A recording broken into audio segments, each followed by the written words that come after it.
biarkan waktu menggambarkan dia.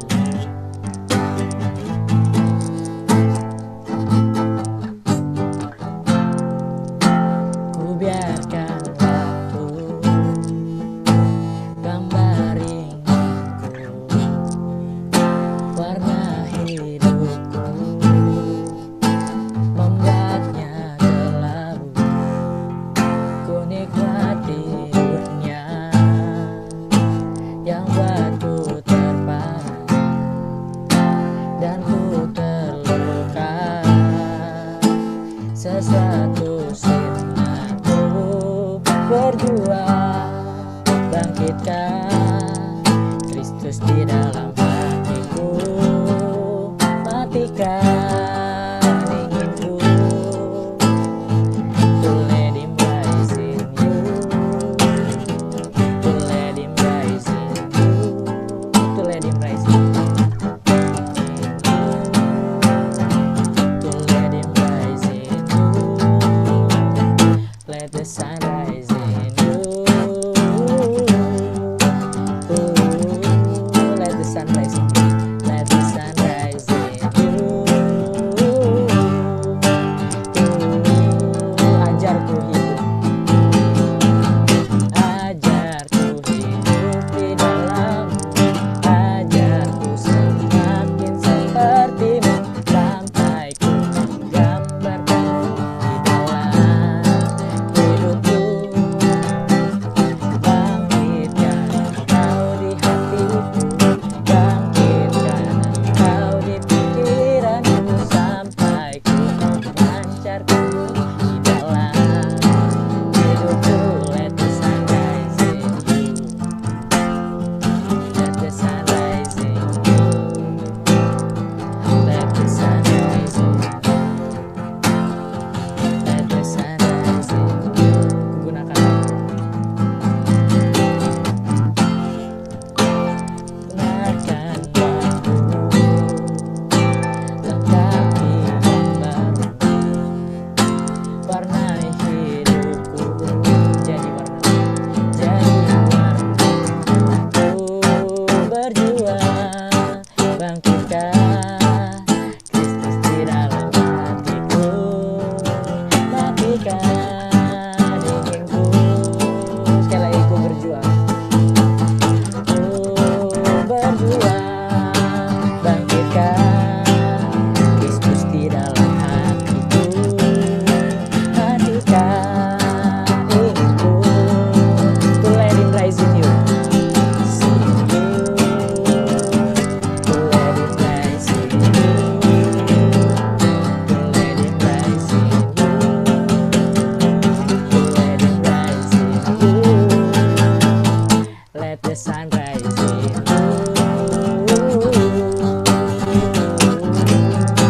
let the sun rise in you.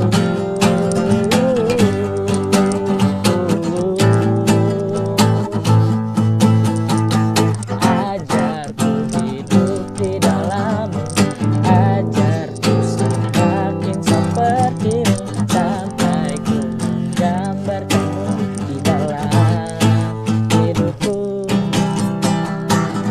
Bangkitkan engkau di hatiku, bangkitkan engkau di pikiranku, sampai ku menggambarkanmu di dalam hidupku. Let the sun rise in you, oh let the sun rise in you, let the sun rise in you, let the sun rise in you. Sama-sama katakan, ku berjuang, ku berjuang bangkitkan Kristus di dalam hatiku, matikan inginku.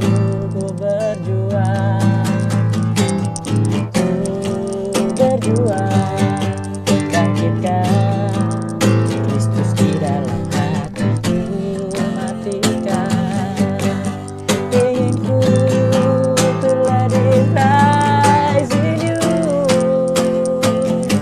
him rise in you, to let him rise in you, in you, to let him rise in you. Sekali lagi. the sun rise in you. Let the sun rise.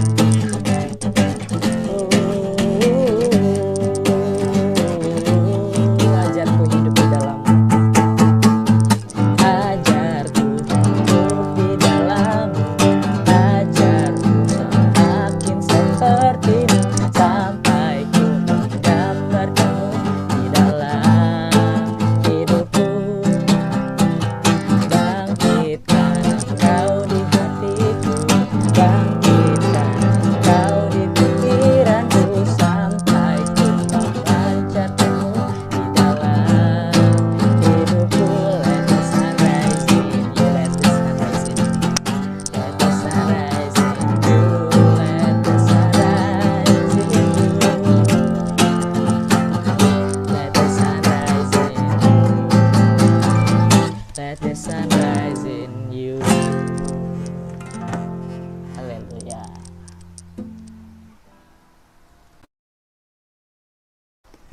Oke,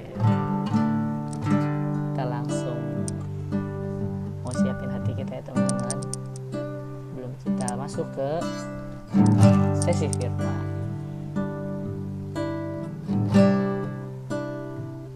Kita mau sama-sama renungin betapa ajaib kejadian kita teman-teman, betapa berharganya kita di mata Tuhan sehingga Tuhan menenun kita dengan tangannya, merencanakan kita sedemikian rupa supaya kita semakin erat dengan Dia, semakin dapat menjadi seperti Dia mau.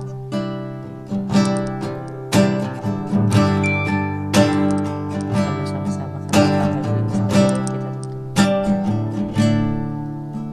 kita betapa ajaib dan dahsyatnya Tuhan kejadianku.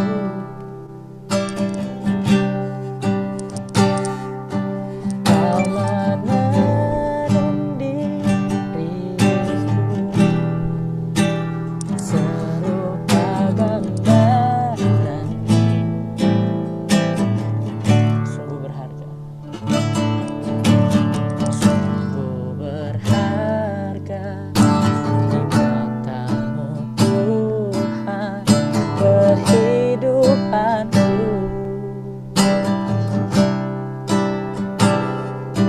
Kau membawa hatiku mendekat erat dengan hatimu. Kau mengangkat wajahku memandang keindahanmu, memandang keindahanmu Yesus. Syukur bagi kesetiaanmu di sepanjang hidupku, dan ku angkat tanganku ke tahta kasih dan karuniamu. Pas sekalipun kau tinggalkanku, Yesus sahabatku. Kita mau lebih dari awal itu, lebih sungguh lagi renungin betapa baiknya Tuhan dalam hidup kita. Betapa ajaib dan dahsyatnya Tuhan kejadianku.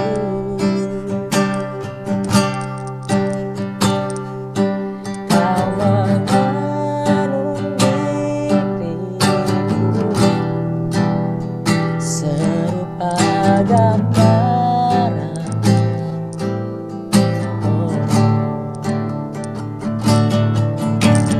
Sungguh berharga di matamu Tuhan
Syukur bagi kesetiaan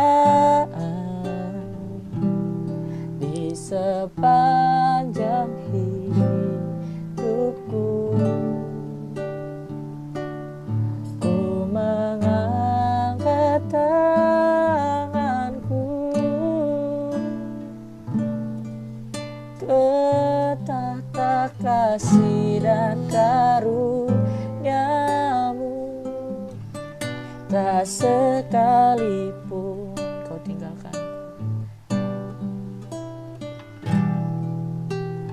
Yesus sahabatku, tak sekalipun kau tinggalkan. Tak sekalipun kau tinggalkanku. Yesus sahabatku, dan tak sekalipun kau tinggalkanku. Yesus sahabatku.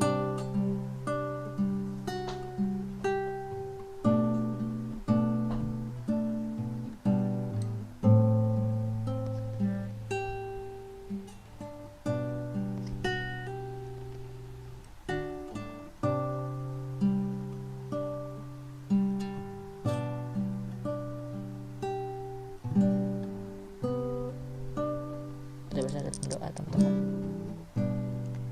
Makasih ya Bapa, terima kasih ya Tuhan, kalau sampai saat ini kami masih dikasih kesempatan oleh Engkau untuk komsel lagi Tuhan, untuk semakin ngerti tentang kebenaran, tentang isi hati-Mu ya Tuhan. Bantuku ya Tuhan, bantu kami ya Tuhan, untuk semakin boleh memahami isi hati-Mu, sehingga kami semakin boleh menjadi seperti yang Kau mau Tuhan. Terus tuntun kami di setiap langkah kami ya Tuhan. Dalam nama Tuhan Yesus Kristus, ya amin.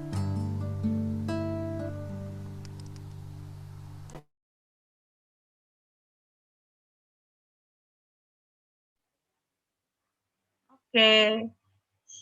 Shalom. Shalom. Shalom. Makasih Raymond untuk nyanyiannya hari ini. Oke. Hari ini kita mau bahas, halo Veronica, shalom juga. Shalom Kak Jen. Oke. Hari ini kita mau bahas tentang self-image. Duh, aku deg-degan. Oke, tenang. Oke, sebentar ya.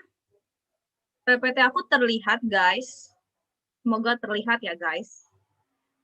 Oke, hari ini kita mau bahas soal self-image. Hari ini aku bawain secara garis umumnya, nanti Obet yang bakal ngelanjutin. Oke, semoga nanti yang bisa nyalain kameranya ya, biar aku gak ditemenin cuma sama Raymond, Lisa, Wixi, bosen tau. Tiap minggu mereka mulu ya kan. Oke.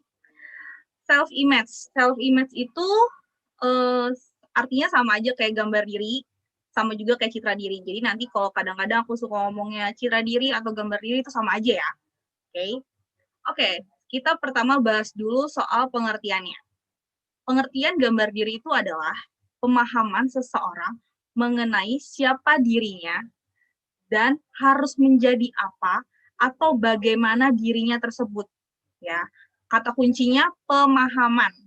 Jadi kita harus memahami diri kita sendiri. Kan kata kuncinya pemahaman seseorang mengenai siapa dirinya dan harus menjadi apa dan bagaimana dirinya tersebut ke depannya. Berarti di dalam pengertian ini ada dua aspek gambar diri. Aspeknya yang pertama adalah aspek present, kekinian atau sekarang, dan aspek future yang akan datang. Ya. Aspek present atau kekinian atau sekarang itu adalah bagaimana seseorang memandang dirinya saat ini sekarang. Nah, setiap orang, setiap kita yang ada di sini itu punya penilaian atau harga untuk dirinya, ya. Aku punya harga atau penilaian untuk diri aku sendiri. Misalnya, aku itu senengnya diperhatiin, Kalau aku nggak diperhatiin, aku merasa sedih. Jadi aku harus diperhatiin. Kayak gitu. Itu penilaian untuk diri aku sendiri. Kalau aku nggak diperhatiin, berarti aku ada yang salah. Kayak gitu. Oke? Yang kedua, aspek future. Oke? Aduh, nggak usah pakai bahasa Inggris, susah. Aspek yang akan datang ya. Oke. Kalau aspek future itu adalah bagaimana seseorang akan membawa dirinya. Nah, membawa dirinya. Aspek ini tuh dipengaruhi sama cara pandang kita, ya. Apa yang aku ingini, aku menjadi. Nah, misalnya sekarang aku pengen banget punya, tanda kutip ya, aku pengen banget punya pacar tinggi, putih. Nah, aku bakal cari nantinya ke depannya pacarnya tinggi, putih. Nah, kayak gitu. Apa yang aku ingini sekarang, aku menjadi. Aku akan kejar itu. Itu aspek future-nya. Ya. Oke. Oke. Lisa, kalau Lisa mah detail orangnya. Punya pacarnya harus dokter, ya kan? Ya, tanda kutip itu intermezzo aja, guys. Oke. Nah, setiap orang, setiap kita yang ada di sini itu pasti punya gambar diri. Nggak mungkin nggak punya gitu. Hanya cuma orang-orang yang nggak normal aja yang nggak punya gambar diri ya guys. Nggak mungkin kita nggak punya gambar diri gitu, ya kan? Kita itu beda sama makhluk ciptaan Tuhan yang lainnya. Ya, Tuhan kan ciptain kita manusia, hewan, terus tumbuhan gitu kan. Nah, kita itu yang paling beda, kita itu punya gambar diri gitu. Kalau hewan nggak mungkin kan punya gambar diri, nggak mungkin kan hewan punya pikiran, oh aku adalah kucing, aku akan nanti makan ikan, nanti ke depannya aku mau jadi kucing yang paling bulunya paling halus, kan nggak mungkin kayak gitu kan. Kita beda ya sama hewan-hewan dan tumbuh-tumbuhan ya. Kita itu makhluk yang paling uh, punya gambar diri, paling beda dari ciptaan-ciptaan Tuhan yang lainnya. Oke, berarti kita itu unik ya. Oke, karena manusia itu punya kesadaran. Nanti dia mau kesadaran tentang dirinya sendiri, terus pandangan dia ke depannya nanti gimana, terus nantinya kita mau jadi apa sih ke depannya. Kan tapi kan kalau hewan atau tumbuhan kan nggak punya ya kesadaran kayak gitu ya. Nggak mungkin kan hewan punya kesadaran, oh nanti aku mau jadi kucing uh, Australia yang tinggal di Australia nanti. Nggak mungkin kan dia kayak gitu. Jadi beda ya kita sama hewan dan tumbuhan. Oke.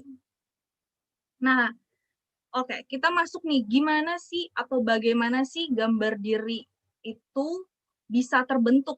Ya, ada tiga hal. Kenapa, bagaimana gambar diri itu bisa terbentuk? Yang pertama itu dari cara orang lain melihat diri kita. Yang kedua dari kebutuhan atau ambisi pribadi kita. Yang ketiga adalah dari pengalaman. Kalau dari cara orang lain melihat kita itu, cara pandang orang lain itu berpengaruh sama kita, ya. Orang-orang terdekat kita itu pengaruh buat kita. Apa yang kita lihat, apa yang kita dengar itu masuk ke dalam diri kita, ngaruh ya. Cara pandang orang kita itu ngaruh ya. Misalnya kita kita sering dipuji-puji, kita sering disanjung-sanjung. Oh, nanti kita akan, oh, gue sering disanjung atas keberhasilan yang udah aku perjuangkan. Nah, itu nanti kita akan terus tuh maunya disanjung terus kayak gitu. Jadi dari cara orang lain melihat kita. Nah, lalu yang kedua, dari kebutuhan dan ambisi kita. Kebutuhan kita apa? Misalnya tadi aku diperhatiin. Yaitu kebutuhan aku bakal minta terus diperhatiin. Terus-terusan. Ya, nanti akan terus sepanjang perjalanan hidup kita. Nanti akan terus kebutuhan aku diperhatiin, ya nanti kalau aku nggak diperhatiin, ya udah, aku sedih, aku kecewa, aku nangis, tenang. Nah, nanti akan dibahas sama Obed. Gimana caranya? Oke. Lalu dari pengalaman. Kita ini adalah produk masa lalu. Kita ini produk masa lalu. Kita ini nggak jauh-jauh dari hidup yang kejadian buruk, kejadian menyenangkan itu pasti kita alamin. Nah itu yang membentuk gambar diri kita. Kalau misalnya nanti akan aku bahas sedikit. Kalau misalnya kita ngerasa, oh kok aku gagal mulu ya, kok aku ngerasa jatuh terus ya, kok aku nggak bangkit-bangkit ya, itu yang membuat kita down. Oh ya udah, aku akan jadi orang gagal terus sepanjang hidup aku. Jadi kita ini adalah produk masa lalu. Oke, selanjutnya, semoga aku nggak kecepatan ya, enggak lah. Peringatan guys. Oke, selanjutnya jenis gambar diri. Ada 3 jenis gambar diri yang bisa dikenalin sebenarnya. Oke, yang pertama itu ada gambar diri negatif. Yang kedua itu ada gambar diri berkelebihan positif. Atau aku bisa ngebahasainnya adalah kepedean, terlalu percaya diri, kayak gitu ya. Lalu yang ketiga itu gambar diri berkesesuaian dengan kenyataan atau realita orang tersebut. Ya. Kalau jenis gambar diri yang pertama itu gambar diri negatif. Nah, ini yang tadi aku bilang. Orang itu berpikiran negatif mulu tentang dirinya. Gak ada tuh positif-positifnya. Ya udah kalau misalnya aku pelupa, ya udah pelupa aja terus. Padahal dia bisa gitu dengan positifnya nyatet gitu kan, udah nyatet di buku, tetap aja lupa gitu. Dia nganggap dirinya tuh negatif, pelupa aja terus kayak gitu. Jadi ya udah, walaupun ada hal positif di dalam dirinya dia sedikit, tapi dia itu anggap aja, tetap aja itu negatif buat dia kayak gitu. Itu gambar diri negatif. Nah, lalu gambar yang kedua, gambar diri berkelebihan positif. Nah, tadi kalau aku bilang orangnya kepedean tingkat dewa. Kan? Oke. Orang gambar diri berkelebihan positif itu melebih-lebihkan kemampuan yang mereka miliki. Misalnya apa ya? Misalnya aku bisa matematika rumus algoritma ya Riz ya, apalah itulah bahasanya gitu kan, Pitagoras misalnya ya gitu kan, aku bisa nemuin rumus baru di Pitagoras. Lah itu melebih-lebihkan kemampuannya dia gitu, terlalu percaya dirinya tinggi-tinggi, padahal kan kalau rumus Pitagoras ya udah mutlak gitu kan, ya boleh sih tambahin sedikit-sedikit ya paling juga ujung-ujungnya balik lagi ke rumusnya itu mungkin ya. Aku buka ahli matematika, itu cuma contoh karena ngelihat muka Lisa di sini jadi aku lihat Lisa tuh matematika aja terus gitu kan. Nah gitu kan, jadi gitu orang yang kepercayaannya dirinya terlalu tinggi gitu. Sebenarnya kalau orang yang percaya diri itu bagus, cuman kalau terlalu berlebihan itu menjadi hal yang kurang bagus ya teman-teman. Nanti jadinya sombong atau jadinya gak mau apa ya bahasanya, gak mau dikasih tahu lah, gak mau berteman, bukan gak mau berteman, apa ya bahasanya ya, lebih gampangnya itu kayak gak mau belajar bareng lagi lah istilahnya kayak gitu ya, merasa bisa jadinya dia ya udahlah gue bisa gitu misalnya guys. Oke. Jenis yang ketiga, ini adalah jenis gambar diri berkesesuaian dengan kenyataan atau realita orang tersebut. Nah, ini orang yang bisa dibilang dia bisa nerima hal yang dia negatif dia punya, maksudnya kekurangan dia ada, kelebihan dia ada, tapi dia bisa nerima. Lenggowo dia nerimanya, bahasanya lenggowo. Kalau orang Jawa, nggak tahu deh.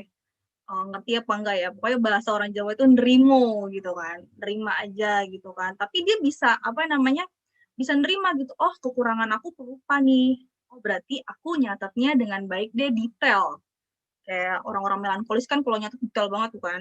Yaudah nih hari ini jam 5:30 ada komsel di Finature, yaudah nih aku catat, aku nggak boleh lupa, nanti selanjutnya ada komselnya IC, kalau ada yang mau ikut boleh loh kayak gitu kan. Terus habis itu nanti berikutnya aku harus nulis bahan komsel yang lagi. Nah, itu dia tulis tuh dengan detail. Karena dia tahu kelemahannya dia itu lupa. Nah, dia jadiin kelemahan itu bukan hal yang negatif atau hal yang harus dipikirin terus. Enggak, dia nerima. Gitu, sesuai dengan kenyataannya. Oke. Selanjutnya. Manifestasi gambar diri buruk. Apa aja sih biasanya ini orang-orang yang gambar dirinya buruk itu ngalamin apa aja sih di dalam dirinya? Pertama, takut sekali untuk gagal. Orang yang gambar dirinya buruk itu takut banget sama yang namanya kegagalan. Dia kalau udah mengalami satu kali kegagalan, dia akan merasa seterusnya gagal terus. Dia akan mencap diri dia adalah saya ini orang yang selalu gagal. Padahal kan bisa aja tuh dia menganggap kegagalan itu adalah keberhasilan tertunda. Kalau dia mau coba lagi bisa, Cuman dia akan selalu mencap dirinya dia, akan suatu nanti misalnya dia dipercaya lagi, ah kayaknya aku nggak bisa. Udah, aku udah pernah nyobain, aku gagal. Kayak gitu. Dia takut sekali untuk gagal. Oke. Yang kedua, takut ditolak. Nah, orang yang punya gambar diri buruk itu takut banget sama yang namanya penolakan. Ditolak, bukan secara ditolaknya, ah aku nggak mau main sama Kak Riri gitu. Terus aku takut ditolak, aduh kayaknya aku nggak mau berteman lagi. Udahlah aku ngurung di rumah aja meditasi di goa. Enggak, gitu ya, bukan. Aku juga pernah kok rasa ditolak gitu pernah. Cuman kan nggak mungkin ditolaknya kan secara terang-terangan gitu kan. Enggak. Pasti ada hal-hal tertentunya. Ya, dia takut banget ditolak kayak gitu kan. Lalu yang ketiga, suka mencela dan mengkritik. Nah, aku kadang-kadang suka nggak tahu sih ya. Ini aku mau cerita. Uh, suka mencela dan mengkritik. Jadi dia itu suka mengkritik itu timbul karena iri hati kepada orang lain. Jadi aku itu suka nonton MasterChef berdua sama mama. Nggak selalu sih, kadang-kadang aja nungguin sinetron di RCTI kan si mama kan. Nah jadi tuh apa namanya, ada satu peserta itu sukanya ngekritik. Jadi tuh dia sebenarnya masuk ke 3 yang terbawah nilainya, tapi tuh dia ngekritik lawannya gitu, ngekritik lawannya tuh kayak, ih kenapa sih kok aku lebih jelek daripada dia, padahal kan masakan dia lebih lebih apa sih, lebih ayamnya nggak mateng lah, apa, jadi tuh dia kayak ngekritik tapi padahal dia sendiri juga salah gitu. Aku suka ngomong sama mama, suka ngomong, ih tuh orang jelek banget sih kelakuannya, katanya gitu. Apa, suka nyela punya orang lain gitu, suka ngekritik gitu, padahal dia sendiri belum benar gitu kalau kata si mama. Apa namanya, jadi itu iri. Sebenarnya itu kalau kita mengkritik atau mencela itu karena sikap iri kepada orang lainnya. Kalau dia udah punya gambar diri buruk, aku di sini cerita bukan berarti si yang ngekritik itu punya gambar diri buruk ya. Itu aku cuma ngasih contoh terlintas aja di kepala aku tiba-tiba. Oke. Nah, terus yang selanjutnya merasa tidak aman. Nah, kalau orang yang punya gambar diri buruk itu eh, suka nggak aman. Pokoknya dikit-dikit dia melakukan sesuatu itu langsung deh orang itu ngeliatin dia nih misalnya. Aku jalan, terus Pedro tiba-tiba ngeliatin aku dari atas kepala sampai bawah. Aku bilang, nih orang kenapa ya? Kok ngeliatin aku? Aku salah pakai baju ya? Aku salah pakai kacamata ya? Aku salah ya gaya rambutnya ya? Jadi nggak aman gitu merasa, aduh kayaknya ada yang salah dengan penampilan aku gitu. Kayak gitu. Merasa nggak aman. Aku salah ya pakai baju ya? Atau baju aku ada yang robek ya? Padahal tuh kita biasa aja. Kayak gitu. Ya. Terus malu yang berlebihan. Ini bukan pemalu ya, bukan yang kayak gimana, malu, oh aku malu nih, bentar lagi aku bawain bawain sesi yang gambar diri secara umum, aduh aku takut, aku malu, itu bukan. Pemalu itu kayak tampil ke depan, kayak nggak mau selalu nolak, kayak gitu ya. Malu yang berlebihan, takutnya nanti diketawain orang. Aku punya trauma juga waktu SD, aku nyanyi di depan aku di depan kelas, aku salah lirik. Semenjak itu aku takut maju ke depan kelas. Aku takut kalau aku nyanyi aku salah lirik. Udah suaranya jelek, salah lirik pula. Ya udah akan lengkap kan. Jadi aku takut gitu seketika. Aduh, aku malu banget itu, malu berlebihan, muka aku kayaknya udah kayak udah ngerebus gitu kan. Nah, ya udah tuh sejak itu aku malu gitu untuk ke depan kelas. Tapi kan karena nggak mungkin kan selamanya malu terus gitu kan, akhirnya beraniin diri. Tapi kalau orang yang gambar dirinya buruk pasti dia udah nggak mau coba lagi tuh ya. Dan terakhir, tidak punya identitas. Orang yang gambar dirinya buruk pasti tidak punya identitas, karena kan gambar diri itu kan tadi pemahaman seseorang tentang dirinya itu adalah salah satu menjadi identitas kita. Gambar diri kita itu adalah identitas kita ya. Kalau orang yang nggak punya gambar dirinya buruk, dia nggak punya identitas.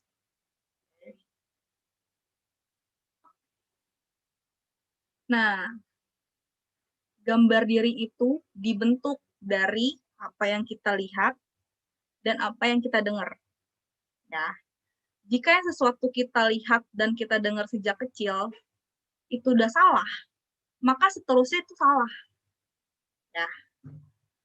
Nah, kalau misalnya kita udah denger yang dari kecil itu benar, itu seterusnya benar. Ya, apalagi itu sesuai dengan firman. Ya, karena nanti kalau misal, karena gambar diri kita itu kita cuma bisa temuin di dalam Tuhan. Nah, itu kalau di dalam Tuhan itu gambar diri kita udah udah ketemuin banget deh. Kalau kalian belajar tentang gambar diri, mantap banget. Itu bagus banget. Jadi akan terbentuk dengan baik. Oke. Nanti kalau kita belum nemuin gambar diri kita bakal krisis. Ya, kalau udah salah dari awal akan salah seterusnya. Tapi kalau kita mau benar dari awal, kita akan benar seterusnya. Hai, oke guys, hari ini aku udah selesai. Wow, seperti itu bagian aku loh salah ya. Oke, aku maaf ya kalau aku kecepatan ngomongnya kayak kereta ya. Ya ampun, maaf banget ya. Oke, aku serahkan Wix, waktunya tepat ya Wix. Aku serahkan ke Kobet. Silahkan.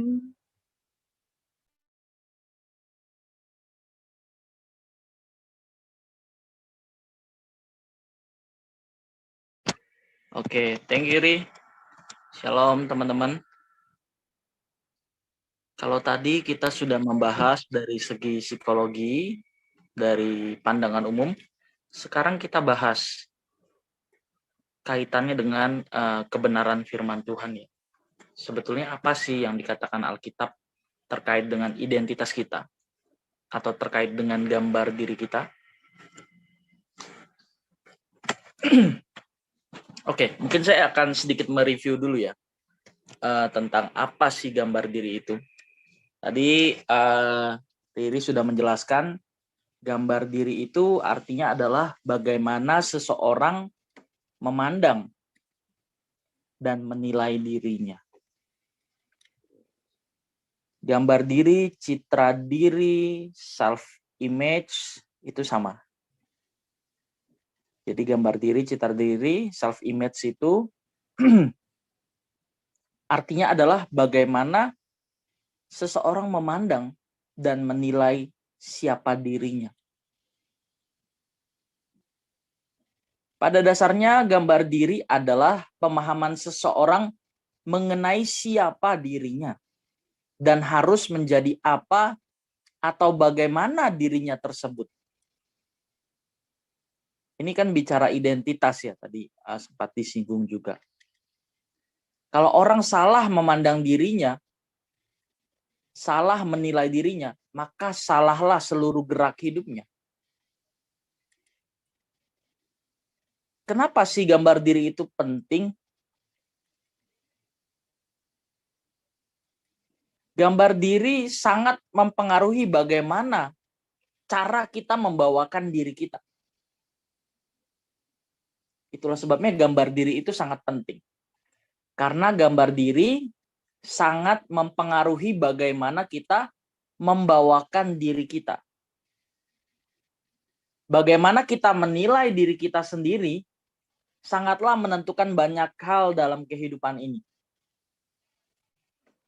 Bagaimana kita menilai diri kita sendiri sangatlah menentukan banyak hal. Cara memandang itu adalah bagaimana cara kita memperlakukan diri kita. Cara kita juga memperlakukan orang lain. Juga cara kita memperlakukan Tuhan. Jadi gambar diri juga dapat diartikan sebagai cara seseorang memandang siapa dan bagaimana dirinya nanti kelak akan menjadi apa. Kalau orang terbiasa bergaul dengan lingkungan orang-orang yang tidak takut akan Tuhan, pasti dia memandang dirinya itu adalah miliknya sendiri. Dan memandang kehidupan yang singkat ini sebagai sesuatu yang penting, tapi dalam rangka menjalani hidup di bumi ini, bukan di kehidupan yang akan datang. Ini makanya tergantung lingkungan. Kenapa kita butuh komunitas ini akan menentukan sebetulnya penilaian kita terhadap diri kita sendiri. Nah, sekarang kita mau bahas tentang batas tertinggi. Batas tertinggi itu apa? Hal yang bisa dicapai sama manusia. Prestasi tertinggi yang bisa kita capai itu ditentukan oleh gambar diri atau citra diri kita. Batasnya sebetulnya ada di pikiran kita sendiri. Kalau orang menganggap bahwa dia tidak mampu, maka dia akan tidak mampu. Dia benar-benar akan tidak mampu. Karena dia memandang dirinya tidak mampu. Tapi kalau orang itu memandang dirinya mampu, maka orang itu bisa melakukannya. Jadi batasnya ada di pikiran kita sendiri. Mungkin saya mau cerita sedikit tentang seorang tokoh ya dari Rusia bernama Peter Sebriakov. Ini saya udah pernah cerita deh kayaknya, tapi nggak apa-apa. Viktor Sebriakov itu dulunya pada saat umur 15 tahun, gurunya pernah mengatakan kepadanya bahwa dia tidak akan bisa menyelesaikan sekolah dan bahwa dia sebaiknya berhenti saja dari sekolah dan mempelajari sebuah keterampilan. Nah, nasihat itu diterima oleh Viktor selama 17 tahun berikutnya. Dan dia menjadi seorang pengembara yang melakukan berbagai pekerjaan serabutan. Dia diberitahu bahwa dia adalah orang yang bodoh. Dan selama 17 tahun pula, dia bertindak sebagai orang bodoh. Jadi gurunya mengatakan dia bodoh. Maka selama 17 tahun dia berlaku seperti orang bodoh. Setelah berumur 32 tahun, perubahan yang menakjubkan pun terjadi. Dia menjalani suatu tes psikologi, dan ternyata dia adalah seorang jenius dengan IQ 161. Sejak saat itu, tahu nggak perubahan apa yang dirasakan atau yang bisa dilihat? Sejak Viktor mengetahui kenyataan bahwa dia adalah seorang jenius dengan IQ 161, dia bertindak selaku orang jenius. Dia mulai menulis buku, mendapatkan sejumlah hak paten, dan menjadi usahawan yang sukses. Mungkin peristiwa paling penting bagi orang yang tidak tamat sekolah ini, yang dianggap bodoh oleh gurunya, adalah terpilihnya dirinya menjadi ketua International Mensa Society. Nah, Mensa Society itu adalah sebuah organisasi penelitian yang punya persyaratan bagi anggotanya, yaitu memiliki IQ 140. Ini kan bicara soal gambar diri. Cara seseorang memandang dan menilai dirinya sendiri. Kebanyakan penyesatan tuh terjadi di sini. Di wilayah ini. Nanti penyebabnya akan kita bahas ya. Tapi saya rasa teman-teman udah dapat gambarannya. Penyebabnya sudah pasti dosa. Ketika manusia melakukan dosa, jatuh ke dalam dosa, gambar dirinya menjadi rusak. Cara seseorang memandang dirinya menjadi rusak. Oke, kita kembali dulu ke batas tertinggi. Prestasi tertinggi yang kita capai itu ditentukan oleh gambar diri atau citra diri kita. Tadi seperti Peter Sebriakov. Viktor Sebriakov. Tadinya dia seorang yang dikatakan bodoh, kemudian dipaksa untuk keluar dari sekolah, dan diminta untuk mencari pekerjaan serabutan yang cocok dengannya, tiba-tiba mendadak berubah drastis ketika mengetahui bahwa dirinya adalah orang yang jenius. Jadi batasnya ada di sini, pikiran kita. Gambar diri itu penting, karena itu akan menentukan batas pencapaian seseorang. Dalam banyak ayat di Alkitab, Tuhan menantang kita untuk memiliki kehidupan yang sempurna sama seperti yang ia dijalani. Di Alkitab itu ada beberapa ayat yang nanti kita akan bahas ya. Murid-murid itu sebenarnya skeptis, curiga, juga pesimis. Emang bisa Tuhan kita jadi sempurna? Kalau begini siapa yang masuk surga? Siapa yang diselamatkan Tuhan? Oke, misalnya Matius 19 ayat 16 sampai 26. Gak usah dibuka ayatnya, ini ayat yang familiar. Misalnya dalam Matius 19 ayat 16 sampai 26. Ini kisah yang sangat menarik dan familiar tentunya. Kisah seorang anak muda kaya yang datang menghampiri Tuhan Yesus untuk bertanya mengenai keadaan dirinya yang sudah mampu menuruti segala perintah Allah. Jadi sebetulnya dia datangin Tuhan Yesus mau ngasih tahu kalau saya udah bisa loh ini melakukan Taurat. Tetapi sayangnya bukan itu yang hendak Tuhan ajarkan. Bukan itu yang Tuhan kehendaki.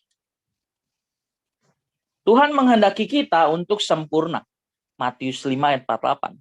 Haruslah kamu sempurna sama seperti Bapamu yang di surga adalah sempurna. Sempurna juga sama dengan kudus. Yang terdapat dalam 1 Petrus 1 ayat 16. Kuduslah kamu sebab aku kudus. Emang bisa kita sempurna di bumi ini? Emang bisa kita kudus di bumi ini? Bisa. Kenapa? Tuhan Yesus yang ngomong. Kalau kita percaya dengan perkataan teman kita, masa kita nggak percaya dengan perkataan Tuhan kita? Kita lebih mendengarkan nasihat seorang motivator, nasihat seorang psikolog, atau orang-orang yang sebetulnya nggak jelas karena dia punya pengaruh. Misalnya di bidang entertain ya, atau artis dia. Orang tuh kalau terkenal, kalau berhasil dia ngomong apa aja pasti didengerin. Percaya deh. Padahal omongannya belum tentu benar. Makanya ini bahayanya orang yang punya pengaruh. Oke, kita kembali ke cerita orang muda kaya ya. Jadi orang muda kaya itu menghampiri Tuhan Yesus, ternyata bukan itu yang Tuhan kehendaki. Bukan standar melakukan hukum atau perbuatan baik yang berdasarkan 10 perintah Allah yang Tuhan kehendaki. Itu cocoknya untuk umat perjanjian lama, bukan untuk umat perjanjian baru. Kan kedatangan Tuhan Yesus itu kan start perjanjian baru sebetulnya. Start perjanjian baru ya. Nah, sementara itu murid-murid yang mendengarkan percakapan Yesus dengan orang muda kaya itu geleng-geleng. Kemudian hendak mempertanyakan tentang jika demikian standarnya, yaitu sempurna. Sempurna itu artinya tepat tindakannya. Tepat tindakannya karena melakukan kehendak Bapa. Jika demikian standarnya, kata murid-murid Tuhan Yesus, siapakah yang diselamatkan Tuhan? Siapa yang bisa diselamatkan kalau standarnya begitu tinggi? Lalu Yesus memandang mereka dan berkata, mungkin Tuhan Yesus agak sedikit pesimis juga ya ngelihat murid-muridnya, kok susah banget loh diajarin, tinggal nurut aja padahal. Tapi ya yang namanya manusia natural-natural aja lah ya. Injil tuh betul-betul natural. Jadi kalau ada kisah Petrus mengkhianati Tuhan Yesus 3 kali, itu benar-benar natural. Bukan sosok yang hebat, terus tidak pernah melakukan dosa karena dia seorang pengikut Kristus, bukan. Benar-benar natural diproses oleh Tuhan. Oke, lalu Tuhan Yesus memandang muridnya dan berkata, bagi manusia hal itu tidak mungkin. Tetapi bagi Allah segala sesuatu mungkin. Ini konteksnya kesempurnaan. Bukan dari sakit menjadi sembuh, dari miskin menjadi kaya, dari punya masalah jadi nggak punya masalah. Bukan itu konteksnya. Tidak ada yang mustahil bagi Tuhan. Konteksnya kesempurnaan. Bagi manusia hal ini tidak mungkin. Tetapi bagi Allah segala sesuatu mungkin. Ada standar kehidupan yang mulia, yang ideal, tetapi dipandang tidak mungkin untuk dicapai oleh murid-murid Tuhan Yesus. Muncul perasaan pesimis. Pesimis itu artinya tidak percaya. Tidak percaya diri. 19 ayat 26 di situ berkata, Tuhan Yesus berkata, bagi Allah segala sesuatu mungkin. Mengapa? Kenapa mungkin? Itu kan Tuhan Yesus yang ngomong. Tuhan Yesus mengosongkan diri. Kenapa Tuhan bilang bagi Allah segala sesuatu mungkin, bagi manusia tidak? Kenapa? Bagi manusia hal ini tidak mungkin, tetapi bagi Allah segala sesuatu mungkin. Artinya Allah memampukannya. Tuhan Yesus memampukan kita. Jadi kalau Tuhan Yesus bilang haruslah kamu sempurna, kuduslah kamu sebab aku kudus, artinya kita bisa. Bisa. Ya tapi dalam realisasinya atau kenyataannya dalam kita mempraktekkan cara hidup Tuhan Yesus, susah. Beneran susah. Ya ngerti, susah. Susah kan bukan berarti nggak bisa kan? Kalau kita masih memandang kalau cari uang itu lebih susah dari cari Tuhan, kita bermasalah sebetulnya. Lebih susah cari Tuhan dibanding cari apa. Susah.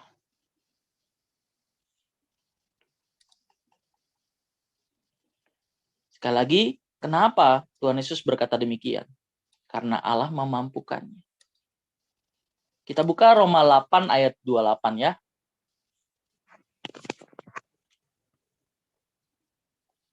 Silakan.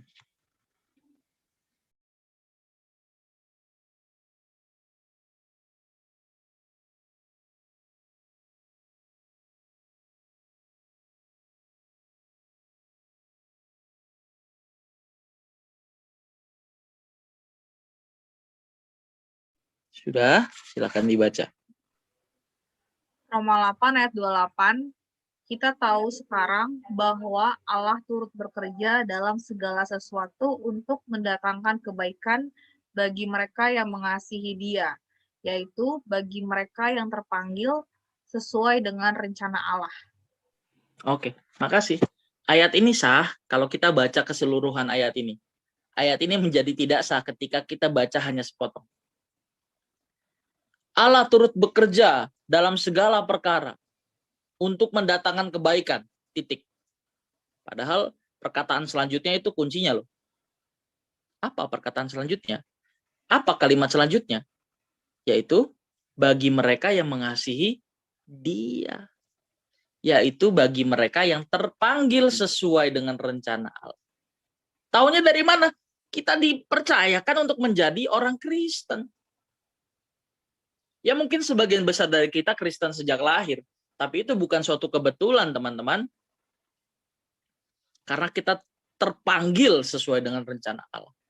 Dan Allah turut bekerja untuk mendatangkan segala kebaikan. Apa? Segala kebaikan apa? Merubah karakter kita yang sulit diubah. Maka di situ dikatakan Allah turut bekerja dalam segala perkara, dalam segala sesuatu untuk mendatangkan kebaikan. Lewat masalah-masalah Tuhan mau pakai masalah itu untuk menggarap kita, untuk membentuk kita, supaya kita mengenakan karakter Kristus.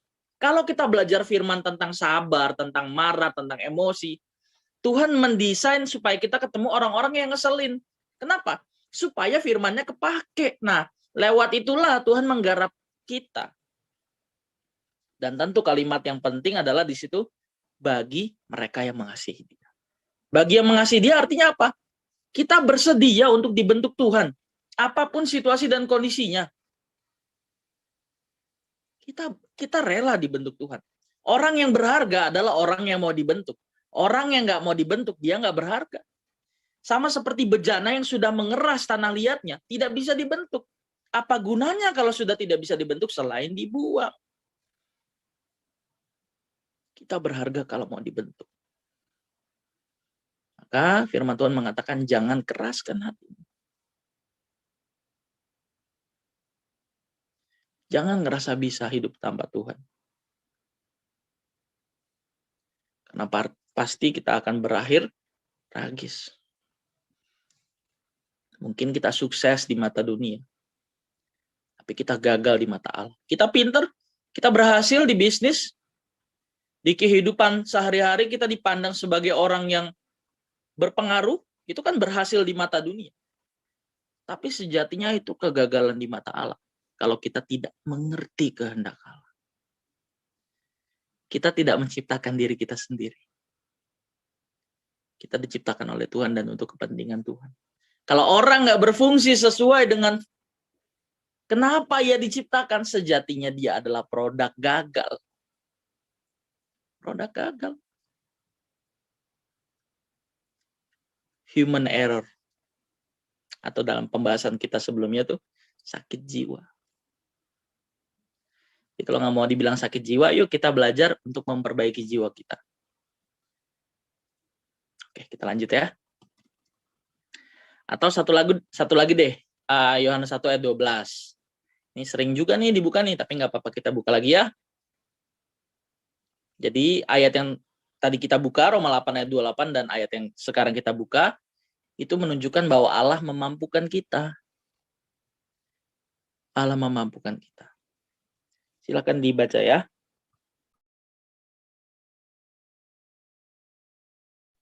Yohanes 1 ayat 12. Ya, betul. Yohanes 1 ayat 12, tetapi semua orang yang menerimanya diberinya kuasa supaya menjadi anak-anak Allah, yaitu mereka yang percaya dalam namanya. Tetapi semua orang yang menerima Tuhan Yesus sebagai Tuhan dan Juru Selamat diberikan hak istimewa atau privilege, fasilitas keselamatan. Apa aja? Nebusan, Roh Kudus, Injil, dan penggarapan Tuhan lewat setiap masalah. Ini sarana yang Tuhan kasih, yang memampukan kita agar kita bisa dikembalikan ke rancangan semula. Menemukan identitas kita. Orang yang menemukan Tuhan sama dengan menemukan dirinya sendiri. Ibarat seorang mekanik. Ada kisah nyata yang menarik ya. Ini kisah nyata. Jadi ada seorang muda, dia punya mobil Ford, ya. Di tengah jalan mobilnya mogok. Terus ada seorang bapak tua menghampiri dia, bertanya kepada anak muda itu, ada apa anak muda, bisa saya bantu? Oh ya, anak muda ini adalah seorang mekanik terbaik di kota itu. Anak muda itu seorang mekanik terbaik. Mekanik mobil. Nah, dia udah benerin mobilnya cukup lama, nggak bisa juga. Akhirnya si bapak itu tanya lagi ke dia. Bisa saya bantu? Tetap saja menolak. Tidak Pak, saya seorang mekanik terbaik di kota ini. Oh ya udah. Dengan senyum dari kejauhan, lihat anak muda itu nungguin. Akhirnya anak muda itu nyerah juga. Oke, silakan Pak, Bapak mau ngapain mobil saya ya terserah. Cuma di kotak-katik beberapa menit mobilnya hidup. Siapakah dia? Dia adalah Henry Ford. Kaget nggak tuh? Sehebat-hebatnya kita, ibarat seorang muda mekanik mobil tadi, dibanding Tuhan yang tahu tentang kita ini nggak ada apa-apanya.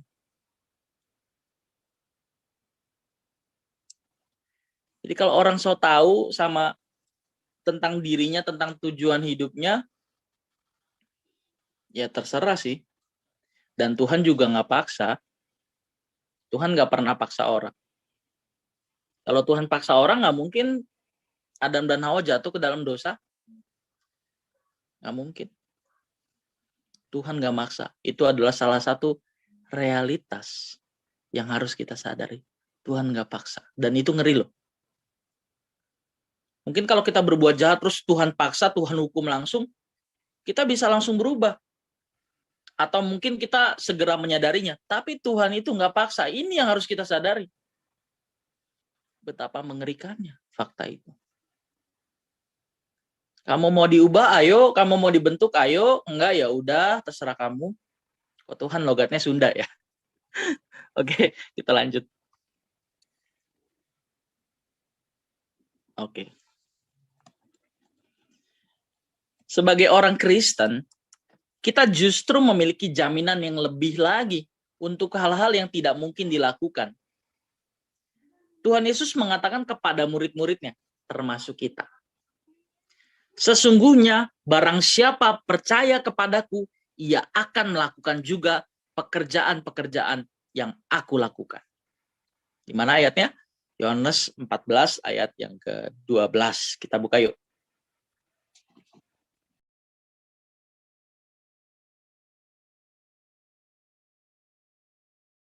Yohanes 14 ayat yang ke-12.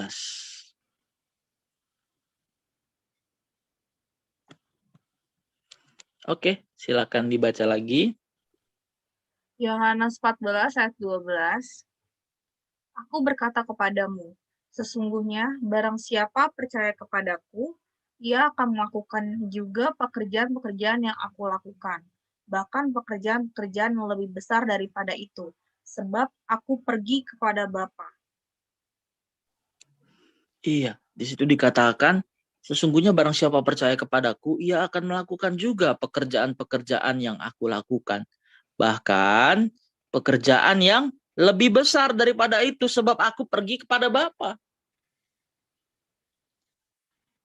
Jadi buat sekarang kita yang mental block, kita belajar deh percaya sama Tuhan. Di situ kalimatnya jelas kok. Kalimat dalam ayat itu jelas. Sesungguhnya barang siapa percaya kepadaku. Percaya artinya menyerahkan diri sepenuhnya kepada Tuhan. Percaya artinya penurutan sepenuhnya terhadap apa yang Tuhan mau. Itu percaya. Kalau kita masih ragu-ragu, aduh, bener nggak ya ini yang Tuhan mau? Aduh, kita nggak bakalan bisa dibentuk Tuhan. Oke, thank you, ayatnya cukup. Percaya. Percaya itu bukan cuma sekedar saya percaya Tuhan Yesus sebagai Tuhan dan Juru Selamat, tapi disertai dengan kerelaan memberi diri. Memberikan diri untuk dibentuk. Iman makanya ada 3 jenisnya. Ada iman pengetahuan, iman percaya, dan iman keselamatan. Iman keselamatan itu iman Abraham. Iman pengetahuan itu apa? Kita percaya bahwa Yesus Kristus adalah Tuhan dan Juru Selamat. Iman pengetahuan sama dengan persetujuan pikiran atau pengaminan akali. Tapi biar gampang ingatnya iman pengetahuan aja ya. Kita percaya Tuhan Yesus lahir di Bethlehem, besar di Nazaret. Lahir pada tanggal 25 Desember tahun 5 sebelum Masehi dan mati pada umur 33 tahun setengah. Itu iman akali. Iman pengetahuan. Persetujuan pikiran atau pengaminan akali. Tapi iman jenis kedua adalah iman percaya. Kita percaya Tuhan berkuasa. Kita percaya Tuhan melindungi kita. Kita percaya di dalam nama Tuhan Yesus ada kuasa. Itu namanya iman percaya. Tapi ini belum iman yang menyelamatkan. Iman pengetahuan dan iman percaya belum menyelamatkan. Jadi iman yang menyelamatkan itu apa? Iman seperti Abraham. Yang disebut iman keselamatan. Iman keselamatan artinya menyerahkan diri sepenuhnya kepada Tuhan. Abraham keluar dari Ur Kasdim. Oke bos, keluar. Abraham kasih anak lu buat dipersembahkan. Aku mau anakmu untuk menjadi persembahan, korban bakaran. Tapi bos, kan Abraham nunggu anaknya lama ya. Tapi gokilnya Abraham kasih loh. Tapi jangan memandang Tuhan jahat ya. Tuhan kok parah amat ya. Tuhan menjanjikan seorang anak kepada Abraham, tapi ketika anaknya itu lahir disuruh jadi korban bakaran. Di situ ingat perikopnya itu tentang ujian Abraham. Jadi Tuhan tidak benar-benar menghendaki anak Abraham itu mati, tidak. Tapi Tuhan menguji iman Abraham. Dan gokilnya Abraham kasih tuh anak Ishak. Apa implikasinya keterkaitannya sama hidup kita? Siapa Ishak dalam hidup kita? Yang kita pertahankan. Siapa? Bisa sesuatu, bisa seseorang, atau apapun. Oke, kita lanjut ya.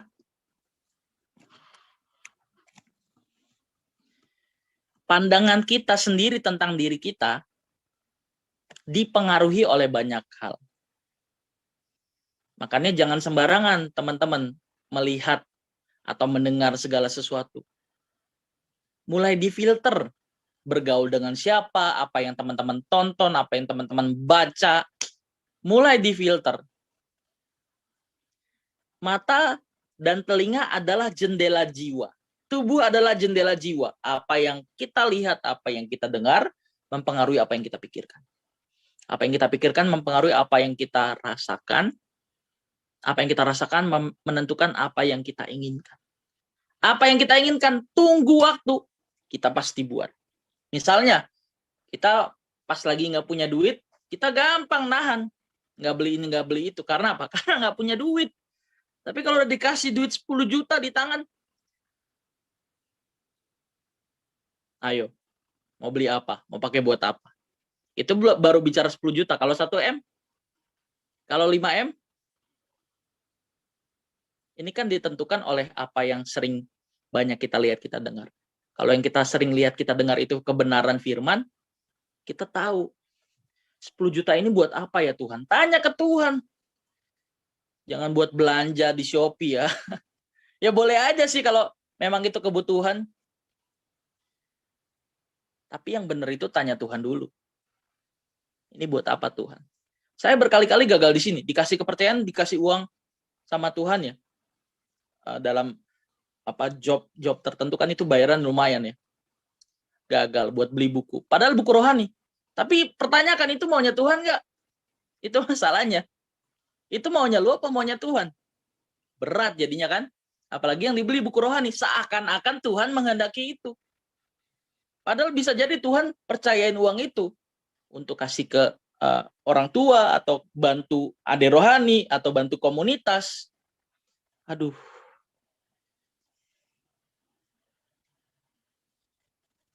Oke.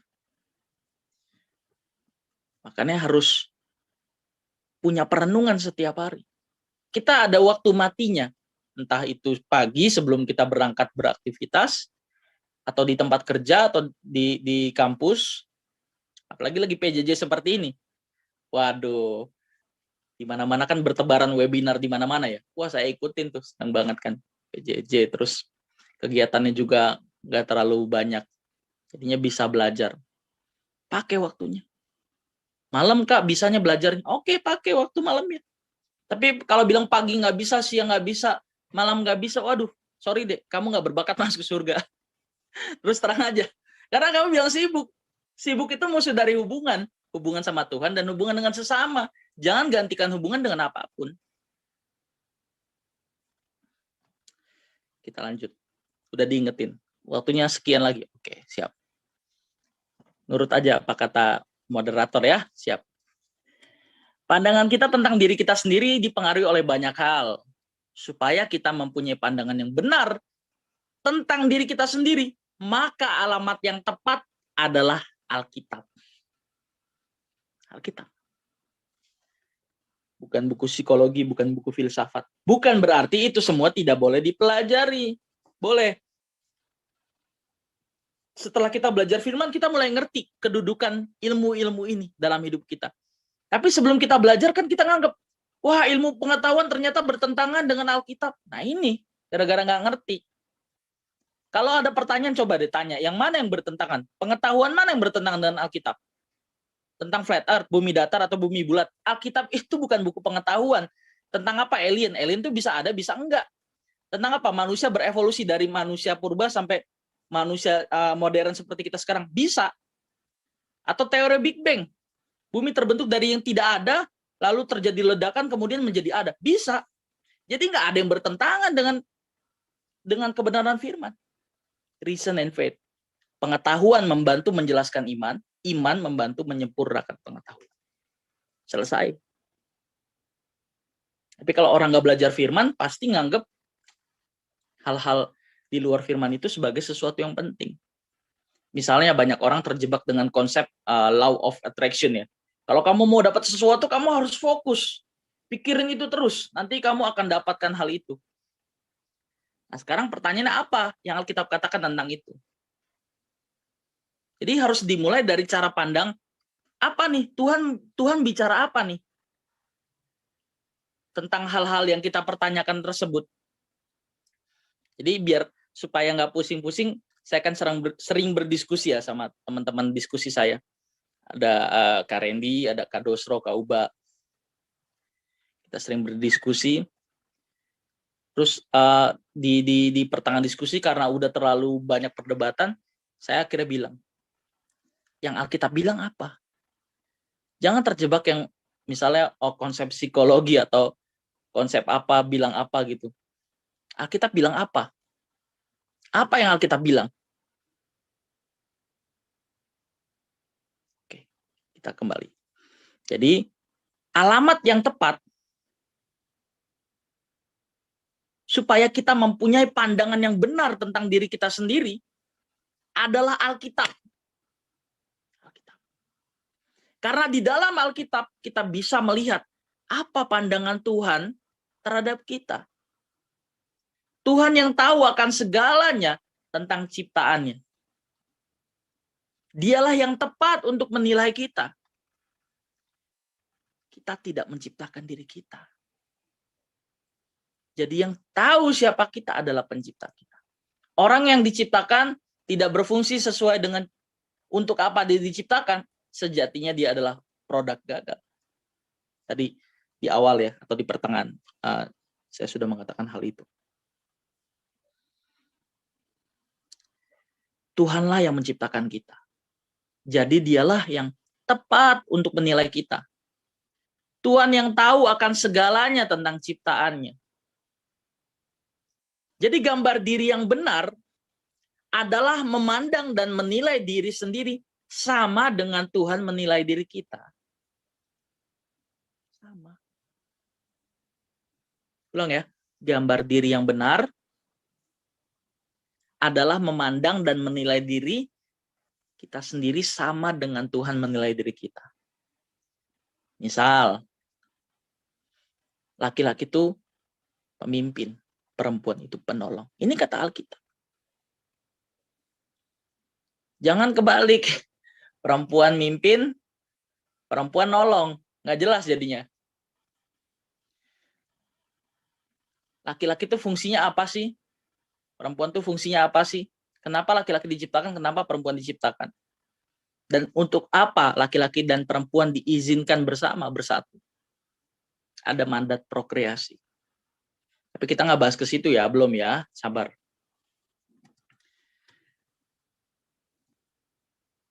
Oke, sekarang waktunya mungkin tinggal 5 menit lagi ya. Saya mau pakai untuk menjelaskan sedikit tentang sejarah penciptaan, kejatuhan, dan penebusan. Ini yang menjadi dasar kita sebetulnya. Sejarah penciptaan, kejatuhan, dan penebusan. Manusia itu diciptakan menurut gambar dan rupa Allah. Kejadian 1 ayat 26 sampai 27. Kejadian 2 ayat 7. Berbeda dengan makhluk lain, manusia diciptakan Tuhan sesuai dengan gambar dan rupanya. Manusia diciptakan menurut gambar dan rupa Allah. Tapi perlu kita perhatikan di ayat 27. Saya harap teman-teman udah mempunyai dasar hal ini ya. Tapi kalau nanti ada hal-hal yang perlu dipertanyakan, silakan dipertanyakan. Kejadian 1 ayat 26 di situ dikatakan, baiklah kita menjadikan manusia menurut gambar dan rupa kita. Tapi di ayat 27 di situ dikatakan, kita buka deh ayatnya deh. Supaya nggak bingung. Kejadian 1, 26, kemudian 27.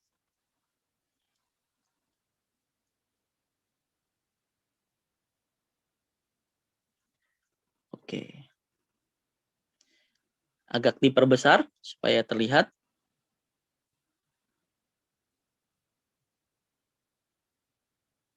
Oke. Kalau nggak bisa nggak apa-apa.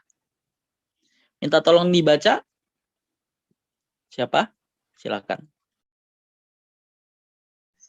Berfirmanlah Allah, baiklah kita menjadikan manusia menurut gambar dan rupa kita, supaya mereka berkuasa atas ikan-ikan di laut dan burung-burung di udara, dan atas ternak, dan atas seluruh bumi, dan atas segala binatang melata yang merayap di bumi. Maka Allah menciptakan manusia itu menurut gambarnya. Menurut gambar Allah diciptakannya dia, laki-laki dan perempuan, diciptakannya mereka. Oke. Di situ tadi nggak ada jedanya ya. Coba dari ayat 26 baru jeda sedikit masuk ke ayat 27. Ayat 26 dulu. Tolong diulang. Berfirmanlah Allah, baiklah kita menjadikan manusia menurut gambar dan rupa kita, Oke, cukup. supaya mereka Itu aja berkuasa. Dewa. Itu aja yang dibutuhkan. Baiklah kita menciptakan manusia menurut baiklah kita menjadikan manusia menurut gambar dan rupa kita. Kita di situ Allah Tritunggal ya.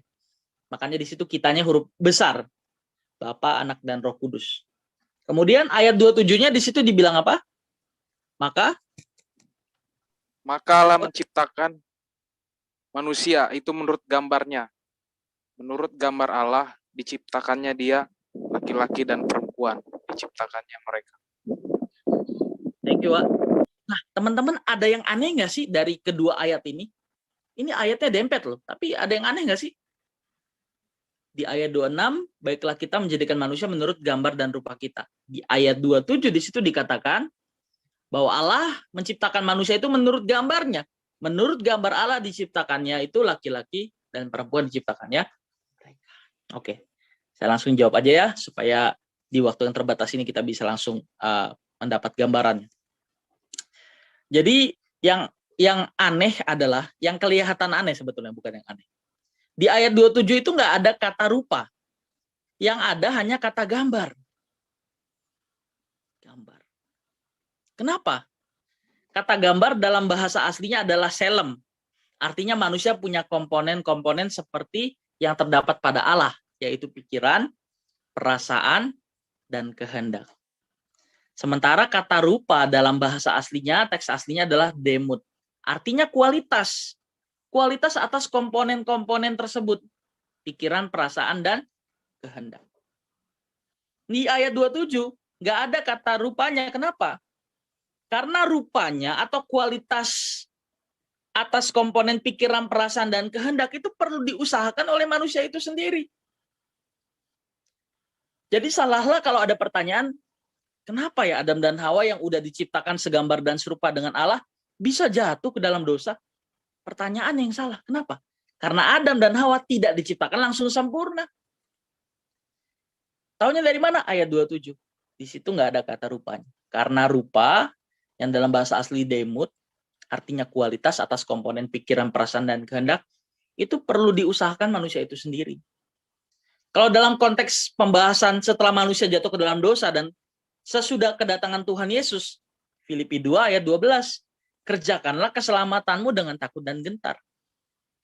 Yang sama dengan menemukan kualitas atau rupa. Sama. Oke, cukup ayatnya. Jadi Kejadian 1 ayat 26, manusia diciptakan menurut gambar dan rupa Allah. Oke, sayang sekali teman-teman, waktunya sudah habis. Nanti yang mau bahannya boleh minta ya ke Kalisa atau ke Kak Wiksi atau ke Kariri. Oke. Saya kembalikan ke moderator, silakan.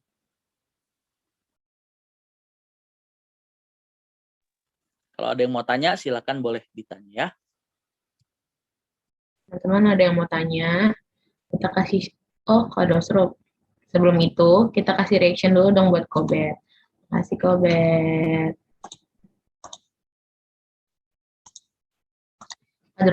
Kak Dosro mau nanya. Susah banget nyebut Kak Dosro. Kak Dosro mau nanya enggak? Enggak, itu belum lengkap. Itu tadi kejatuhan sampai penebusannya belum. Iya, waktunya habis, Pak. Tapi nggak apa-apa, masuk sesi pertanyaan boleh ya, sah ya. Saya sengaja menunggu-nunggu ini sebetulnya. Yang ada sekongkol. Silakan Kobet. Bisa ya. Oke. Sejarah penciptaan, kejatuhan, dan penebusan terkait gambar diri. Oke. Saya jawab pertanyaannya ya.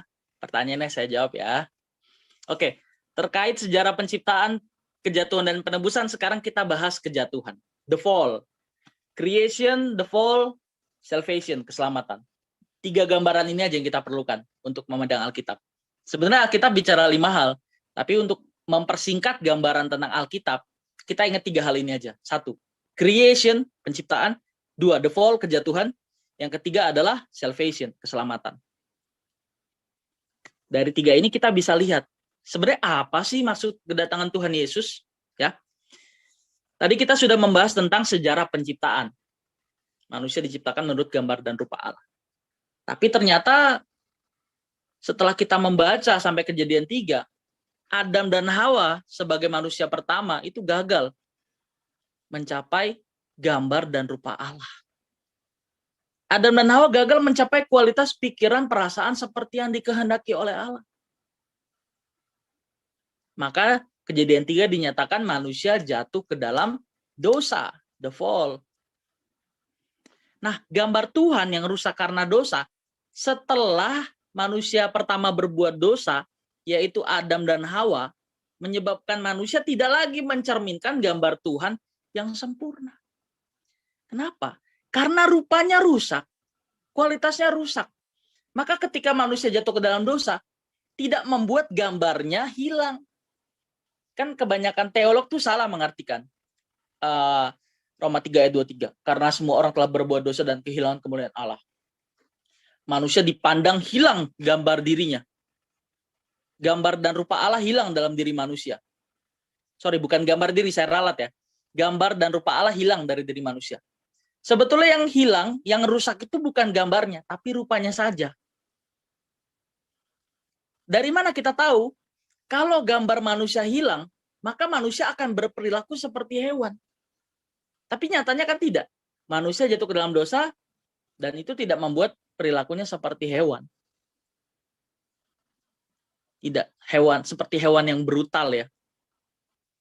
Ya, walaupun kisah Kain dan Habel cukup menguatkan tentang hal itu, bahwa gambar Allah dalam diri manusia hilang.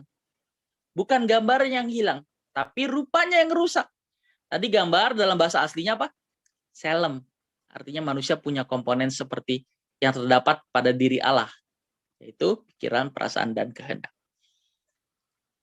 Kemudian kata rupa dalam teks aslinya demut, artinya kualitas pikiran, perasaan, dan kehendak. Yang hilang itu adalah rupanya, kualitasnya. Maka dikatakan setelah manusia berdosa, maka manusia tidak lagi mencerminkan gambar Tuhan yang sempurna. Kenapa? Rupanya rusak, kualitasnya rusak. Gambar Tuhan dalam diri manusia sudah memudar. Tapi tidak dikatakan hilang atau lenyap atau rusak ya gambarnya. Yang rusak, yang error itu rupanya. Yang rusak atau error itu rupanya. Artinya tidak dapat mengerti yang Bapa mau.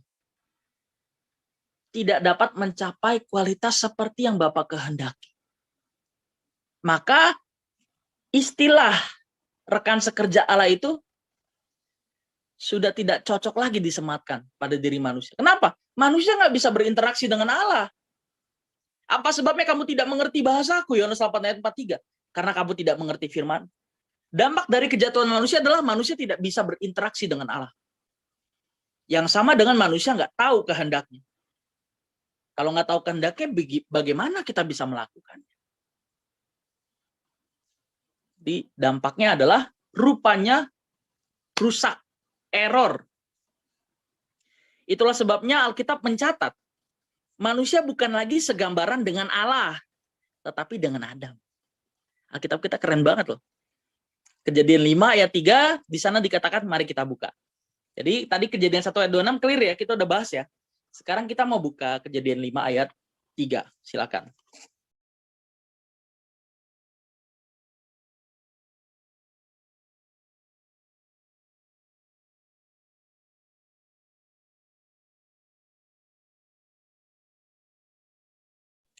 Ya, minta tolong dibaca. Silakan siapa saja. Setelah Adam hidup 130 tahun, ia memperanakan seorang laki-laki menurut rupa dan gambarnya, lalu memberi nama Set. Iya. Kejadian 5 konteksnya udah jatuh ke dalam dosa apa belum kira-kira? Sudah. Tahunya dari mana? Kejatuhan manusia ke dalam dosa ada di Kejadian 3. Berarti setelah Kejadian 3 sampai Maleakhi, bahkan sampai Wahyu, konteksnya adalah manusia sudah jatuh ke dalam dosa. Roma 3 ayat 23. Karena semua orang telah berbuat dosa dan kehilangan kemuliaan Allah. Nah, karena manusia jatuh ke dalam dosa, maka Adam memperanakan seorang laki-laki menurut siapa? Menurut rupa dan gambarnya. Bukan rupa dan gambar Allah lagi. Bukan rupa dan gambar Allah lagi. Artinya kalau dikaitkan dengan pembahasan tentang gambar diri, Adam dan Hawa kehilangan cara pandang terhadap dirinya. Tentang siapa dan bagaimana dirinya. Kan tadi gambar diri pengertiannya apa? Ingat nggak? Gambar diri artinya adalah pemahaman seseorang mengenai siapa dirinya. Dan harus menjadi apa atau bagaimana dirinya tersebut. Pemahaman seseorang mengenai siapa dirinya. Tahu nggak dampak kejatuhan ini apa dampaknya? Manusia nggak kenal siapa dirinya. Akhirnya manusia gagal menempatkan dirinya di hadapan Tuhan. Manusia kerusakan, kehilangan identitasnya. Identitasnya rusak. Harusnya manusia itu sadar kalau dia itu adalah bahwa manusia adalah ciptaan dan bukan pencipta. Manusia itu ciptaan. Oke, kita lanjut. Nah, sejarah penciptaan, kejatuhan. Sekarang kita bahas penebusan. Kedatangan Tuhan Yesus sebetulnya mau memulihkan gambar diri atau identitas kita yang rusak. Tahunya dari mana? Kita buka yuk ayat penutup untuk pertanyaan ini. Yohanes 10 ayat 10.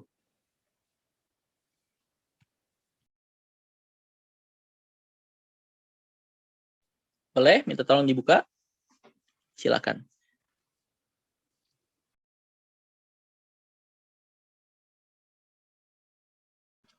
Ya, dibaca. Yohanes 10 ayat 10. Pencuri datang hanya untuk mencuri dan membunuh dan membinasakan. Aku datang supaya mereka mempunyai hidup dan mempunyainya dalam segala kelimpahan. Iya. Di situ Tuhan Yesus bilang, aku datang supaya mereka mempunyai hidup dan mempunyai dalam segala kelimpahan. Kata hidup di situ kita buka yuk. Teks aslinya apa? Kata hidup dalam teks aslinya adalah zoe.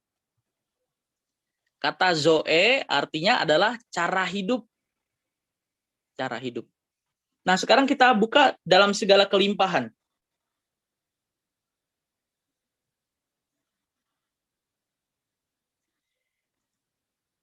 Dalam segala kelimpahan, dalam teks aslinya adalah perisos. Artinya tinggi kualitasnya. Dalam kualitasnya. Atau berkualitas. Berkualitas. Kita balik ke ayatnya. Ya, pencuri hanya datang untuk mencuri, membunuh, dan membinasakan. Tentu pencuri di sini iblis ya. Mencuri, membunuh, dan membinasakan jiwa. Tetapi Tuhan Yesus datang supaya kita mempunyai hidup. Hidup di situ teks aslinya zoe, artinya cara hidup. Aku datang supaya manusia mempunyai cara hidup. Cara hidup yang tinggi kualitasnya. Menjawab nggak? Tadi yang rusak atas diri manusia apa? Bukan gambarnya ya, tapi apanya? Rupanya. Rupa dalam teks aslinya apa? Demut, artinya kualitas. Nah, kedatangan Tuhan Yesus sebetulnya hendak memulihkan gambar diri manusia atau identitas manusia. Supaya manusia bisa kembali berhubungan dengan Allah. Dan menyadari tempatnya. Manusia bisa menempatkan diri di hadapan Allah. Kalau manusia sejatinya adalah ciptaan yang diciptakan untuk mengabdi dan melayani Allah. Oke, itulah sejarah tentang penciptaan, kejatuhan, dan penebusan. Jadi sejarah penciptaan tadi bicara manusia diciptakan, kejatuhan manusia yang jatuh ke dalam dosa, karena mendengar perkataan iblis, kalau kamu makan buah ini, kamu jadi kayak Tuhan. Nah, mirip kan? Tuhan bilang apa? Aku menghendaki kamu supaya kamu segambar dan serupa. Artinya kamu memiliki kualitas pikiran, perasaan yang sesuai dengan kehendak Allah. Kehendak Tapi iblis menawarkan barang yang lain. Kamu makan buah ini, kamu jadi Allah, seperti Allah. Jadi seperti yang Allah mau dan jadi seperti dan menjadi seperti Allah itu beda loh. Jadi seperti yang Allah mau dan menjadi Allah itu beda loh. Iblis bilang kalau kamu makan buah ini kamu jadi seperti Tuhan, tahu yang baik dan yang jahat. Oke, kita cukup sampai di sini. Ada lagi pertanyaan? Kalau nggak ada kita langsung tutup dengan nyanyi dulu ya, baru kita berdoa.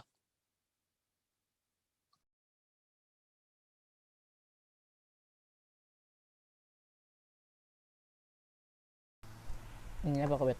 Ada? Nggak ada Kak. Maaf.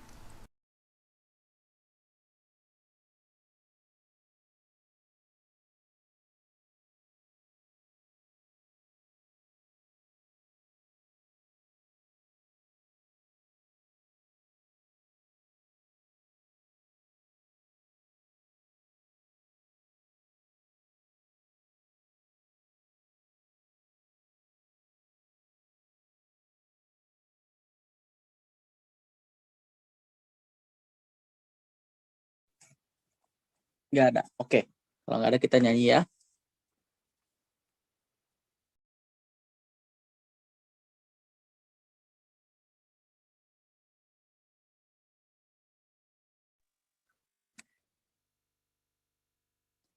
Mon, udah siapin lagunya Mon? Ada lagunya? Ada Kak, tapi dari Kamu Kak Bet. nyanyi apa kira-kira? Apa Kak?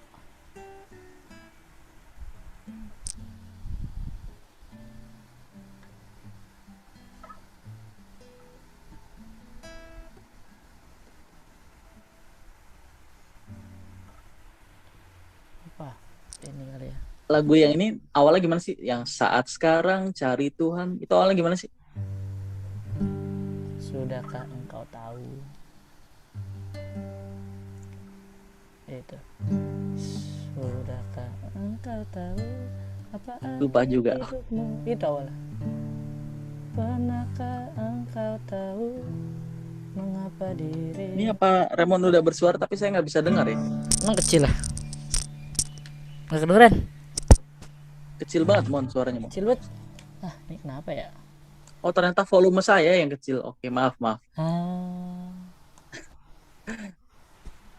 Awalnya gimana itu Mon?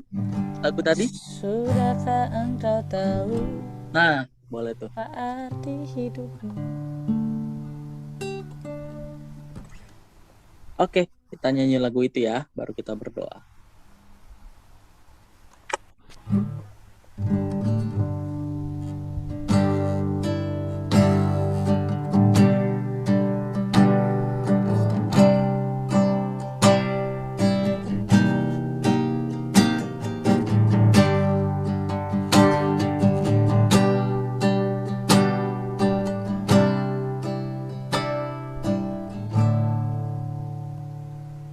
Sudahkah engkau tahu apa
kesempatan berharga kau ada di kesempatan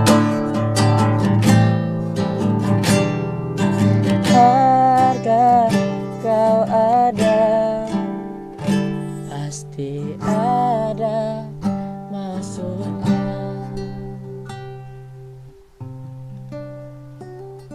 Mari kita bersatu dalam doa. Bapa, kami bersyukur, kami berterima kasih kalau hari ini kami masih diizinkan ada.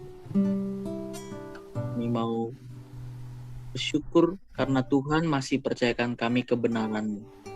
Biar kebenaran yang Tuhan percayakan boleh merubahkan kami dan boleh membuat kami semakin serupa seperti anak-Mu Tuhan kami Yesus Kristus.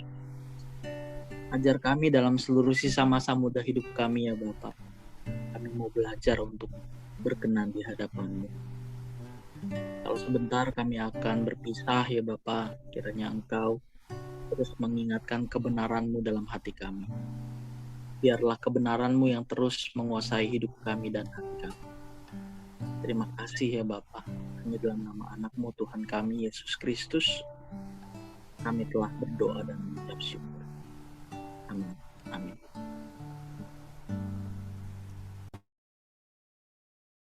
Oke, teman-teman, mari kita kasih reaction dulu buat Obed.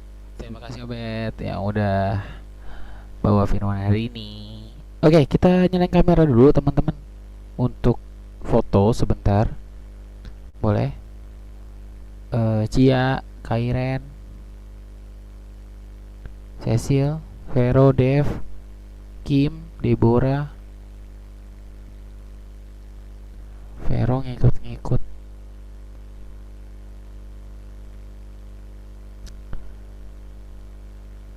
Udah? Nggak ada lagi? Yulieta Megarina, Kairen.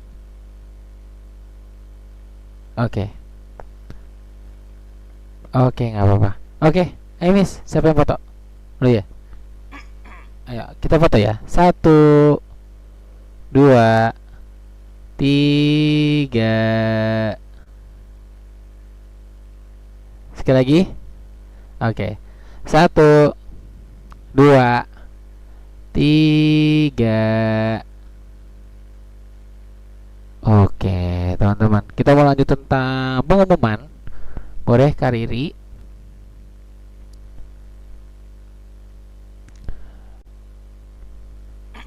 Oke. Tahuan ya, sanguin ya. PPT-nya. Oke, kita mau lanjut dengan pengumuman ya, teman-teman. Nah, kegiatan kita nih. Kegiatan kita ini doa pagi, jangan lupa ya, tadi jam 8. Nggak capek-capeknya kita ingetin, setiap hari Senin dan Kamis jam 8 pagi. Terus sorenya itu kayak gini juga, kita ada Komsel Furniture jam setengah 6. Ya, dicatat. Terus hari Selasa besok sama hari Jumat itu kita setiap itu ada doa malam jam 9 malam. Ya, setiap hari Selasa dan hari Jumat doa malam jam 9 malam. Terus hari Sabtu besok halo? Oh ya. Kok halo sih? Sabtu besok kita bakal ada ibadah gabungan. Nah, itu biasanya dimulai jam 6 sore. Ya, ibadah gabungan jam 6 sore untuk Sabtu besok. Hari Minggu kita bakal ada musik for soul jam 8 malam, ya. Semua linknya itu bisa dilihat bisa diminta dari IG-nya 180 Movement, IG-nya Divine Nature, dan IG-nya KGB. Atau bisa hubungin sama Kalisa, Kak Riri, Kak Biksi, atau Kak Obed. Oke. Terus lanjut Ri. Oke. Ini untuk minggu depan guys. Aduh, bahasa Inggris lagi ya. Kenapa? Tadi gue pengen ngomong sih sebenarnya. Apakah orang sangun itu nggak bisa bahasa Inggris sama kayak kita Ri? Ya. Love is as powerful as death. Ya, udah gitu lah ya. Ngerti lah ya. Dah, penting itulah. cari artinya sendiri lah ya. Kalau penasaran datang minggu depan jam setengah 6 ya. Mungkin saya harus ini Pak ya, Pak Obet, saya harus ada pelatihan bahasa Inggris Pak Obet untuk pengumumannya supaya bisa lebih lancar ya. Jadi untuk tahu mau ini tentang cinta-cintaan nih berarti kan ya, kalau love gitu ya udah datang aja lah minggu depan jam setengah 6 tanggal 21 kayak tadi di jadwal jam setengah 6 paginya, berarti kita ada 2 pagi ya, setengah 6 sore. Linknya juga nanti bisa minta ke Kak Lisa juga, Kak Riri, Kak Obet, atau ke Kak Wiksi. Lanjut. Habis ya? Oke, jangan lupa juga di follow IG-nya Divine Nature, IG-nya 180 Movement, dan IG-nya KGB for Christ. Kalau Divine Nature kan berarti DVN for Christ, ya kan? Kalau 180 Movement berarti 180.movement_. Kalau KGB for Christ berarti @KGB for Christ ya. Jangan lupa juga di subscribe untuk lihat rekamannya hari ini atau enggak hari-hari sebelumnya yang nggak sempat ikut dalam Divine Nature, pembahasannya seperti apa bisa dilihat dari YouTube-nya Divine Nature. Jangan lupa di subscribe, di komen, dan di like, di share kalau bisa ya. Jadi share di IG kalian masing-masing. Oke, ada lagi tambahan dari Miss Lisa? Nggak ada ya. Oke teman-teman, terima kasih yang udah ikut komsel hari ini. Sampai jumpa minggu depan, dan sampai jumpa, jangan lupa